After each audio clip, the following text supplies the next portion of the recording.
starting with the question, who am I as a cultural human being? That's where that question came from. It's like, yes, I might carry a Dutch passport, but I am so much more. Yes. And doing justice to that, respecting that, teaching people to have those deeper conversations, resulting in that deeper connecting. And that's where this idea of self-culture was born.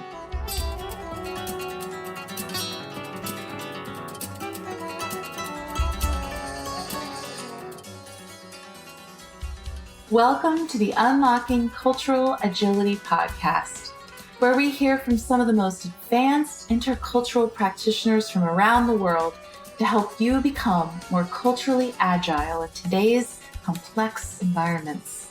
I'm your host, Shelley Reinhart, Global Network Liaison of Knowledge Works, where every day I work with our practitioners to help individuals and companies achieve relational success in that same complex world. This is the second of 2 episodes exploring the 3 colors of worldview. In the last episode, we introduced the 3 cultural worldview drivers. And if you haven't listened to it, I highly recommend you do before listening to this episode because we covered a lot. In this episode, we're going to see how understanding those 3 worldview drivers can be applied to better engage our culturally complex world. Join us. Okay, so this has been great. So we've kind of covered the three worldviews and in detail. So you created an assessment. The 3 worldviews have been put out into the world. How did they appeal? Did they appeal to the market? Everybody who gets exposed to them loves it.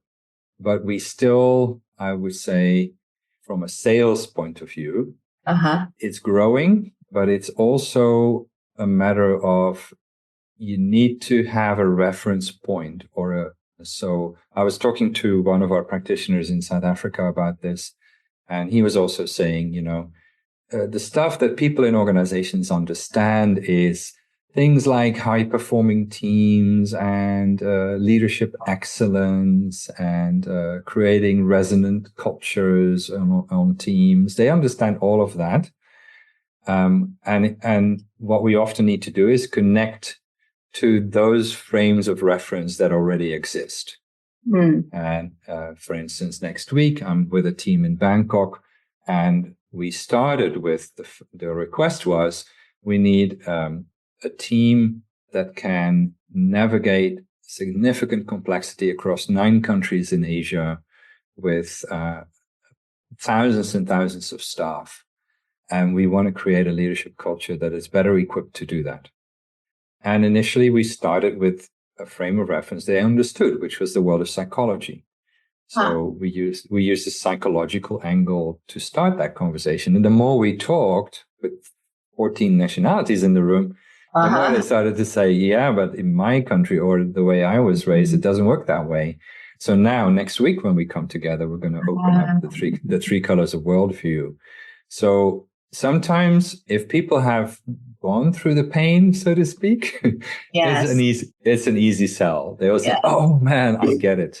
I still remember I sat down with a gentleman who's now one of our practitioners, and he was in the world of media, international media relations. So how international press sometimes writes things that either countries or regions are cringing about, especially if shame comes into the equation. And then how do you handle those situations? So the first time I spoke to him, he started to share some of the stories and some of the projects he was working on. And I said to him, Nick, would you mind if I just take a moment to explain a framework we use to try and make sense of the stories you just shared of international relations and international communication? I put the 3 colors of worldview on the table, and he was quiet. So I looked at him and I said, Nick, what do you think? He said, Matt, this totally explains all the major clashes that we've had to deal with in international relations. And he said, I need to start incorporating this into me, into how I operate as a leader and into my team, which he did. And for him, it just like instant recognition. Yes. Yeah. So you find that often happens when you felt it, when you've seen the pain points, when you've seen it fall apart on a team level or on a relational level, then you're like, oh, people get it. Yeah. Yeah. Yeah. And I love how you brought out the two spotlights. I mean, KnowledgeWorks is passionate about two spotlights. Can you talk about that for just 1 second, since you just brought that? Look, we've had the privilege of developing tools in the intercultural space, answering that question, who am I as a cultural human being? But of course, we are not just cultural human beings. We are psychological human beings. And we always joke that, psychologists so far have claimed the right to explain human behavior exclusively through the lens of psychology. Yeah. And they have such beautiful things to contribute. I'm certified on several psychometric tools, and I love it. And you are as well, Shelley. So, but at the same time, we are cultural human beings. And those two spotlights are both super important. Yes. And in our work, very pragmatically, the example I just gave, some clients just don't have a frame of reference for me telling them, listening to your story about your organizational culture or the way you engage with your clients, you've got an intercultural agility problem. And they say, what? What do you... There's no frame of reference for it. And then to have the freedom to then bring that psychological perspective in and use that as an entry point, then that is, in their case, a much better way to start. And I love the fact that those two spotlights are both equally important, and sometimes the one is an entry point and sometimes the other is an entry point. So why the move from sort of identifying or starting a cultural discussion from ethnicity and race and passport country to more of a personal culture, a self-culture? How did you get that place? Yeah, that was a big decision for us. A bit of almost a risky decision, because as I recalled the early days of KnowledgeWorks, 2001, 2002, a lot of the books we got was, you're German, you want to go and negotiate in Sri Lanka, here's a few pages of tips and tricks. And that was the normal thing. You're relocating to Japan. Here's the things you need to know about living in Japan and working with Japanese, etc. And we were looking at, where's the world going to go in the next 10, 20 years? Oh, yeah. We felt the world was going to become much more interconnected. So the world is flat was already out in those days. And we realized that, looking at it from a Dubai perspective, this was just going to accelerate. Now, and there's been, of course, ups and downs. There's been the global economic crisis and then COVID. But actually, all the crises we've had as humanity made us even more interconnected, made us work more across cultures, across boundaries. And COVID even accelerated that by us being allowed to continue to live in the same place, but work all around the world. And our team is a great example of that. Our team is across 20 plus time zones, sometimes in 1 week. And as a result of that, we said, okay, if the world is going in that direction, then only looking at culture through the lens of nationality, large ethnic clusters, and also when we look at the North American way of looking at it through the lens of race, with 5 main racial groups, so to speak, that those 3 ways of looking at it, they're not a good starting point of connecting. Let me put it that way. So they're important, but they only become meaningful and helpful in the context of relationship. So we said, let's see if we can come up with a different way. And that's where this idea of personal culture or self-culture, or starting with the question, who am I as a cultural human being? That's where that question came from. It's like, yes, I might carry a Dutch passport, but I am so much more. Yes. And doing justice to that, respecting that, teaching people to have those deeper conversations, that resulting in that deeper connecting. And that's where this idea of self-culture was born. And it's not about throwing away that we have a passport, that we belong to a tribe or an ethnic group, that it's important for us to have a racial affiliation, etc. Those things are super important, but from a pragmatic work business point of view, they're not the best places to start a conversation. So the impact of it, if we talk to our practitioners around the world, they're all saying by making that shift, we ask more questions. We don't make assumptions so quickly. So biases and stereotypes related to cultural things are less likely to feature. People become more interesting, actually. So my mindset towards the other person is intrigue and curiosity. Curiosity. I want to know you. I want to not just ask, oh, where are you from? Oh, you carry an American passport. Okay, done with that. Yeah, no, I know you. I know people who have American passports. They fit this box. Yeah. Or you can do that with everything. Yeah. So, we find time and again that people, as a result of that, they go deeper much faster in the relationship. Yeah. And I come from a business family. Sorry to say, but it's actually good for business. It works wonders in sales if you really respect your client and show that you care and that you're interested in who they are and where they come from and what is important for them. So it's just makes sense to go in that direction. It does. I love the reflection question that we ask on our practitioner journey, which is, what changes if I view the person standing in front of me as a unique, culturally wired human being? What changes in the way I interact with them and see them and all the things? What changes? I love the conversations that result. People really, everything can change. There's no more stereotypes. I have to ask good questions. Yeah, and also it opens up the door. Let's say you're on a team and you start to really approach your teammates that way. It creates space for each team member to bring sort of their cultural self into the mix. Because people start asking, so how do you see authority? How do you see reward or recognition? Or if you mess up, how do you want to be approached? Is promotion even important for you? And how is that seen in when you were how you were raised? And is promotion up, or is it sideways, or is it there's thousands of questions you can start asking, and you're not just assuming that everybody does it in the same way. So even on a team, that's creating space for everybody's cultural worldview.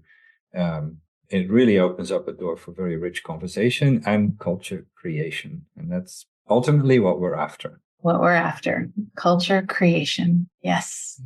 What is the Three Colors of Worldview not? How should it not be used? Because there's a couple ways that we do not want it to be used. What are they? Yeah. So first and foremost, it's not a personality tool.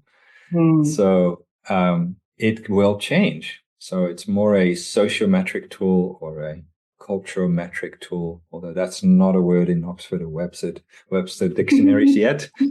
It will be if we have anything to do with it. Yes. Yeah. So you need to look at it as a moment in time where you answered those questions because of where you were at that time, your job, your role, the team dynamics, the organization you might be part of, the company you work for, etc. And we assume that the Three Colors of Worldview report, for instance, that you get, that's a starting point of discovering today my preference seems to be here. But the main focus of what we try to do with people is create intercultural agility, meaning stretching into spaces that might not come natural to you. Yes. So our goal is for people to become culturally agile and stretch and, step into other people's spaces who are culturally wired in a very different way. So the assumption is the next time you do it, let's say half a year or a year later, it probably is going to look different. Yes. So don't treat it as a psychometric tool. It's not a personality tool. It is very situational. We're expecting people's preferences to shift over time. Mm-hmm. And the goal is not to have perfectly, equal of all three. No. Yeah. That's not what you're aiming for. Yeah. So a preference point doesn't indicate. So let's say I have a really strong IG preference or a really strong HS preference, honor shame preference. It doesn't tell me how easy it is for me to stretch into other cultural worldview drivers. Right. So I might have a strong honor shame driver, but it's not difficult for me at all to step into a power fear situation, for instance. Yes. Or the flip side might be true. I might have that strong driver and it's super hard for me. So it doesn't, the report or the way the assessment was built, it doesn't tell me how culturally agile I am. Therefore, having perfect balance, for instance, or being closer to the middle as opposed to the outer rim, that's not the goal. Our goal is not to necessarily say, oh, your dot is on the outside rim. Oh, okay. Yeah, we need to do some work on you. It's like, how far can you stretch? And if you're comfortable with stretching quite far, then that's great. And eventually, it doesn't measure how far you can stretch. It just measures who I am, where I start, where I begin. Yeah, that's an important distinction. Yeah. Let's put it this way. KnowledgeWorks is not clever enough yet to measure how culturally agile am I. Maybe in the near future, we can find with AI, for instance, a sophisticated way never know. to tease that out. But that's difficult, actually, to do. That's helpful. And what about how it shouldn't be used to diagnose or, different parts of the world? Like this part of the world is all power fear. How? Explain that to me, because very tempting to do that.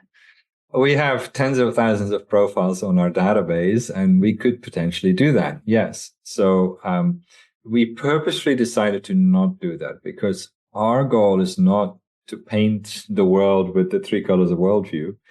Our goal is that people learn to detect those three colors of worldview, the worldview drivers in the moment, with their teammates, with their clients, with their neighbors, etc. And as soon as we start saying, oh, this part of the world is more this, and this part of the world is more this, we actually walk away from our conviction that every person is uniquely wired cultural human being. Right. And as soon as I say all of Korea is like this, South Korea, and all of China is like this, and all of Brazil is like this, then I don't have to start asking all those questions anymore. Or my journey of discovery can stop because you've given me the answer already. So that's why we zealously protect our data to never be used to create that world map where those are pain. Yeah. Yes. Okay. That's very helpful and challenging. Because the first thing when I introduce this, people want to say, oh, well, this country is honor shame, right? Yeah. So there can be patterns, but we cannot say, yes, all the people, this country, everything about it is honor shame or whatever, right?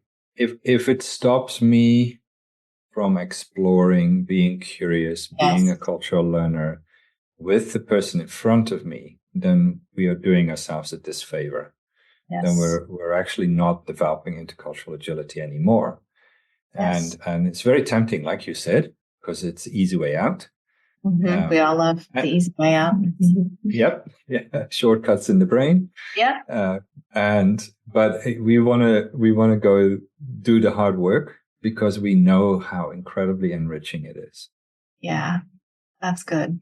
How does understanding the three colors of worldview help me read people faster? How does it help me in the moment? Just can you give me an example? Yeah, it's listening for the way they engage in the conversation, the way they answer questions. In some cases, it's even the way they address you. So is there a perceived authority difference? Is there a sense of being peers? Is age having an impact? Is gender having an impact? Are there other people in the conversation that then result in certain people answering and other people not answering? And you know what to look for. So I'm just, giving a few examples. I could probably give a few hundred examples of small things that you start looking for in a conversation or in a meeting. And that's where knowing the three colors of worldview immediately give you those clues. So if you're meeting, I'll give you an example. We were with a client, and the lady who organized my work with them, she took me up in the elevator to say, "Oh, I've got a problem. We've got a client from China, and instead of coming with 4, they send a whole delegation of 11 people." And I'm scrambling to find a big enough room so that we can reciprocate and also send some additional senior people into the meeting, because the Chinese delegation has grown from 4 to 11 now. And it's a classic example of honor-shame way of thinking about delegations and negotiating and the beginning of partnership development. So she was wise enough saying, we have to reciprocate. I have to pull some of our seniors into the meeting because we're also serious about this relationship. But then finding a big enough room was a little side problem that she had. So when you listen to those conversations, you immediately recognize, oh, this is an honor-shame dilemma. And she's right. She has to reciprocate and make sure that, that they meet that delegation in a perceived honorable way. Once you know them, in the beginning, maybe you remember 4 or 5 touch points or things to look for. But then over time, your repertoire sort of grows and you say, oh yeah, that's, a bit more hierarchical statement that he or she is making. Or, interesting. Why are they calling me sir? Or, why are they deferring? To somebody else. Looks like that somebody else is maybe in a higher authority in their organization. Okay, hierarchy is important. Or maybe they don't want to speak in front of their boss, where honor might be important. So when I ask them a question, all of a sudden I discover the boss answers. Don't be surprised by that. That's typically, there's an honor mechanism there. It would be shameful for the employee to actually answer on behalf of their boss. So all these little clues, you start to pick up on them, and that is a lot of fun, but also super helpful because then you can adjust your own behavior to then flow into what's trying to happen. And in that way, by looking for these clues, by staying curious and open and focused on what's happening around me, with these interactions, I'm building relational bridges. Is that right? Absolutely. I'm using that to build these bridges. Yeah. And you've seen that happen with 3C, paying attention, 3 colors. Yeah, that happens all the time. And we do that in sales. We do that in long-term client relations building. But even when you fill up your car, you can use that. So if you see a situation where hierarchy might be used in a negative way, so the people who serve you at the petrol station, maybe there is a culture on that team where they are the lowest on the packing order and they're treated accordingly. They're spoken to accordingly. And you then realize that. And then if you then treat them in a different way, then all of a sudden you see the light in their eyes, and the next time they are going to recognize you. So you can see what's happening, and you can then also, in a wise way, you can sort of be counterculture in those situations. Mm-hmm. Yes. But also, what I've seen many times in the United States is when I was raised in a very innocence guilt worldview. And when I was confronted with, say, an honor shame practice of honoring age or authority, or, it would be like, okay, they'd be like, oh, ma'am, sir. Oh, no, don't call me ma'am or sir. Like we're equal. We're the same. Like, just call me by my first name, Shelley. Like, we always want to put each other on that equality level. Like, we're all the same. Strip all of that away. That's where, at least I grew up in a way that stripping that away, we were much more comfortable. Like, we're all comfortable when there's no hierarchy. There's no levels of power. We're all equal. Yeah. But would you say that that's not necessarily honoring of the other? It's actually a shaming mechanism in the end, not unintentional maybe, because but also it to be honest, it's a bit condescending because it assumes that your way is better than the other person's way, and I had to. True. I had to just let go of that because I was raised very with a very egalitarian focus, and I had to recognize that it was important for people to call me sir, for instance, even on our team. That still happens. Yeah, it does. I even have started, like we have a gardener, for instance, who is a fantastic man, really knowledgeable about plants. And I purposefully call him sir, because I want him to know that he's important. And in his culture, he's the supervisor, and he works for the government, and he has a team of about 20 under him. And I recognize that he's a very knowledgeable man. He's self-taught, and we always call him when we have advice that we need to ask about our garden. But he actually really appreciates it when I call him sir. I don't have to do that, but for him it's important, and that's why I just changed the way I address him. Instead of by his first name, he calls you Mark. Oh, you're the same. You're you're equals. No, you're saying it matters more to him if you speak to him using sir. It's interesting. And that was challenging for me because it was very uncomfortable to not feel equal with others. But intercultural agility would say, no, I need to pay attention. I need to be curious. It's okay to be uncomfortable. If it's honoring someone else, right? If it's recognizing their worldview and what they need and how they see the world, mine doesn't always have to be the one at the forefront. And we see the same in working with leadership teams, for instance. So it was beautiful, actually.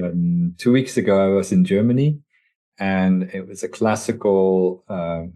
Fantastic lady was in charge of the team, and classical situation. So I went to her and I explained, I really appreciate that you are willing to let me, quote unquote, join your team for a little bit, but also I'm just a visitor. I want to serve your team well, and I want to do that recognizing that you have a vision for this team. So I said to her, I come from a context where recognizing the leader of the team is actually very important, and allowing the leader to frame what we're trying to accomplish together. And I want to work with you so that you can accomplish your goals. Oh, she said, oh, wow, thank you for saying that. So in other words, can you start the day, frame it, hand it over to me? And then at the end of the day, I gave sort of the reins back to her. And then we talked about how she could consolidate the day and really, paint the picture of how the team would then move forward under her leadership. And she was so chuffed by me doing that. Wow. And culturally, she was not used to that at all. But it really was, it was refreshing for her in a positive way that I took a sort of a ritual that comes more from an honor shame or from a power fear context. And she really appreciated it. And it's learning to be playful with those three colors and then seeing if you could be a little bit more countercultural sometimes, but also then using it to create like, in this case, it created healthier dynamics and a really positive relationship. So good, Marco. That's so good. Thank you. Last question, I think. So how are we using the three colors at KnowledgeWorks and kind of what are we doing with it now? And what's the trajectory for the three colors? Yeah. Where do you see this? Wow. Yeah, there's so many. Yeah, there's a lot of application areas. So the foundational application is really awareness building. Right. And then the beginnings of how do I stretch? So based on what I've now learned about my worldview drivers and my preferences, what do I do with this? So the reports are designed to not just be awareness building. They're really designed to grow your intercultural agility. So a lot of the material in the reports is focused on how do I stretch? How do I recognize the behavior of somebody who's different from me? And how do I stretch into their space? So appreciate that. Yeah. Yeah. So typically that's where it starts. But then once people take that on board, they start to say, okay, how is that linked to one of my psychometric tools? So let's say I've done an MBTI, I've done a DISC profile, I've done a strengths finders. I've done, if I'm in leadership, Hogan or Berkman or some of these other tools. Then they want to know how does culture and my psychological self, how do they talk to each other? And that's fascinating. And I do a lot of that with leaders. And that's very enriching. It's like, turning on everything into three-dimensional. So that's another extra step that we take, bringing the three colors of worldview together with the psychological wiring and behavioral preferences.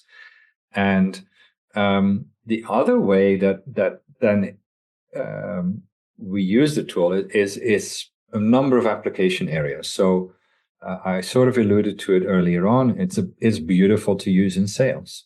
So how do I connect with customers? And especially when you're in international cities or international companies, or when you work virtually in sales, the likelihood that you have different worldview drivers at play in those sales conversations is very high. Definitely. How do I? Yeah. So out goes the sales script, goes out the door, out the window. Welcome to intercultural agility. How do I listen for those worldview drivers and the way the client speaks and how they quantify their requests or their needs, and how do I come alongside them? And I love that part because it fits very well with a sales philosophy that's very close to my heart, and that's trust-based selling. So very relational way of selling, coming alongside the customer into their world and understanding their world. So Three Colors of Worldview fits in very, very nicely with that. Another area, we just joined in partnership with a communications firm. And in the world of communication, there's such a need for a deeper Three Colors of Worldview understanding. So shaping your comms strategy and your comms messages. We actually have a podcast with Nick Labuschagne, who works for a very big, one of the top 3 comms firms in the world, public relation firms. And they do a lot of work in that space where you can't just write one message for the whole world and think that everybody will be happy about it. Oh, so true. So true. So yeah, that's another application area. An area that I'm passionate about is using it in coaching. Yes. So when you look at the world of coaching, historically, like the ICF is one of the biggest, the International Coaching Federations, one of the biggest global bodies, but it's still quite Western. They're starting to recognize that coaching has to become much more of a global practice and fraternity. But at the same time, it is very, very hard to find interculturally savvy coaches, coaches who really practice intercultural agility. So that's why we developed a certificate in intercultural coaching as a specialization program for licensed certified coaches. And Three Colors of Worldview, the coaches that we have who've gone through that program, it's one of the first go-to tools that they use in coaching. So really beautiful way to help develop intercultural agility. There are many more, but let me add one more that I'm really passionate about, and that is to do with developing culture on leadership teams and developing culture in organizations. So we've developed a program called High Performing Intercultural Teaming, and one of the first tools we use in the high performing intercultural team journey is the Three Colors of Worldview. So where we help the team answer the question, who am I as a cultural human being at the personal level? And then we also have a really powerful group report. And that group report then takes you into the building blocks of creating a high performing intercultural team. So what are those building blocks? How do we start conversations around those? And how do we turn that into our own culture? So creating what we call a culture charter or a team charter. So our individual three colors and then our Three Colors of Worldview group report are really the gateway into developing that high-performing intercultural team culture. And I love that part. It's so practical and so rich and powerful. So I just received another team charter from a team, and they sent me the charter in their own local language. I've been working with that team. Wow. I've been working with the team in English, the leadership team in English, but they now have taken that to the whole organization. They localized their culture charter, and they just 2 days ago sent me the one in their own local language. They have the English one for the global side of the organization, but they also localize it, which is, I love that. It's beautiful to see that. Yeah. Oh, that's awesome. That's awesome. Thank you. That's a lot of ways, so many ways that we can use the Three Colors of Worldview. And I love, this has been a great conversation broken into 2 podcasts, how the Three Colors of Worldview began and now how it's used and how it's making its presence known in the world and being used in the world. And I want to make a plug for interculturalagility.com, which is one of our websites. And on that website, you can book a session with an intercultural intelligence practitioner and take the Three Colors of Worldview assessment. So you can take the assessment and book a session with a practitioner like myself and some of our other practitioners, and they can walk you through the report, the assessment. So if that's something you're interested in, please go to interculturalagility.com and you can do that today. And it is just a wonderful way to start to understand yourself as a unique cultural human being. And I did not understand who I was as a cultural human being until the Three Colors of Worldview. So it's been a wonderful journey. Marco, thank you so much for this conversation. Is there anything else you want to add on the way out as we wrap up? Not really. I mean, I just highly recommend people to just take the plunge. And Shelley, thanks for recommending people to do the debrief, do the assessment, get a certified coach to take you through it. Yes. Just a warning. Once you see it, you can't unsee it. the world is going to look very different once you start seeing this in a beautiful way. It will, yeah. So it's addictive, and I admit that I love being addicted to developing intercultural agility. Me too. I love it. Cannot go back. Thank you, Marco. Thank you so much. We'll see you next time on this wonderful podcast. Thank you, Shelley. If this interests you, if you'd like to learn more about your personal cultural worldview drivers, come on over to interculturalagility.com. It's our website, and you can learn more about the 3 Colors of Worldview assessment. You can take the assessment and meet with an intercultural intelligence practitioner who will walk you through that assessment and help you understand kind of how those cultural worldview drivers make you tick and how they've shaped you. So it's just an exciting journey to understand how culture has shaped you. So check it out, interculturalagility.com. Thank you so much for joining us for this episode of the Cultural Agility Podcast. If you enjoyed today's episode, share it with someone. The best way to help us out is by leaving a review on your favorite podcast app or channel, or forward and recommend this podcast to people around you. As always, if any of the topics we discussed today intrigue you, you will find links to articles discussing them in greater depth in the podcast notes. If you would like to learn more about intercultural intelligence and how you can become more culturally agile, you can find more information and hundreds of articles at knowledgeworks.com. A special thanks to Jason Carter for composing the music on this podcast, and to the whole KnowledgeWorks team for making this podcast a success. Thank you, Nita Rodriguez, Ara Azizbekian, Rajitha Raj, and thanks to Vip and George for audio production, Rosalind Raj for scheduling, and Caleb Strauss for marketing and helping produce this podcast.